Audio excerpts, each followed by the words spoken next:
Hello everyone, I'd like to start with a simple question.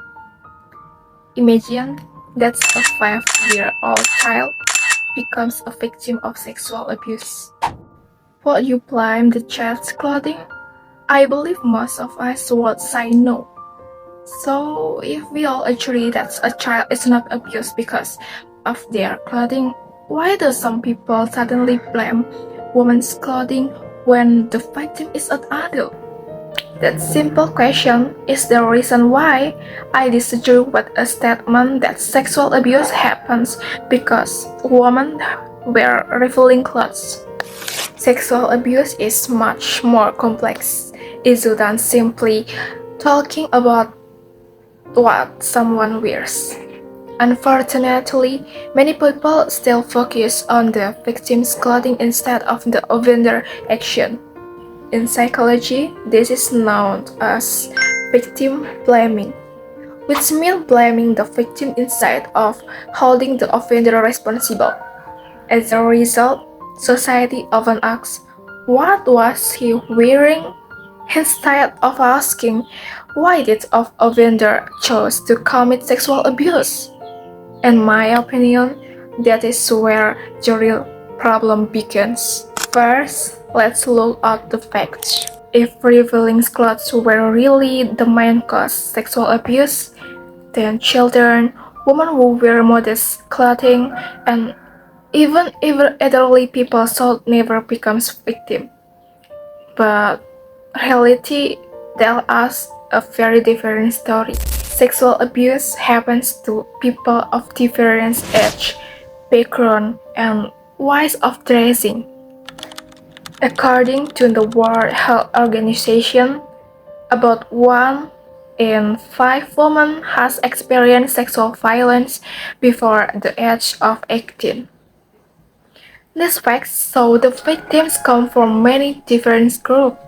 So, the evidence simply does not support the idea that clothing is the main cause of sexual abuse. Now, I'd like to explain this from a psychology perspective. I understand that clothing might influence someone's first impression. However, that's a very important difference between perception and behavior. Psychology teaches us that our thoughts do not automatically become our action.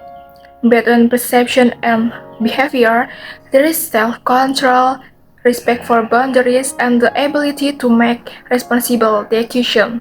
That's why two people can see same situation but react in completely different ways. One person respects another person's boundaries. The other chose to commit abuse. So the decision to commit sexual abuse always belongs to the offender, not to the victim. Let me explain this with a simple analogy. Before leaving home, we lock our doors to protect our belongings. But if a thief breaks into a locked house, do we blame the home owner? Of course not. We blame the thief because they made the decision to commit the crime. I believe the same principle applies to sexual abuse. Dressing modestly might be one to be careful, but if sexual abuse still happens, responsibility remains with the offender, not with the victim. My opinion is also supported by research on modern rape myths. The studies explain the blaming victim because of their clothing is one example of a false belief about sexual violence. People who believe these myths are more likely to blame victims instead of holding offender accountable. So instead of asking what was the victim wearing, I believe we should ask, why did the offender choose to commit sexual abuse? So the problem is never the victim's clothing. It is the offender decision. Thank you.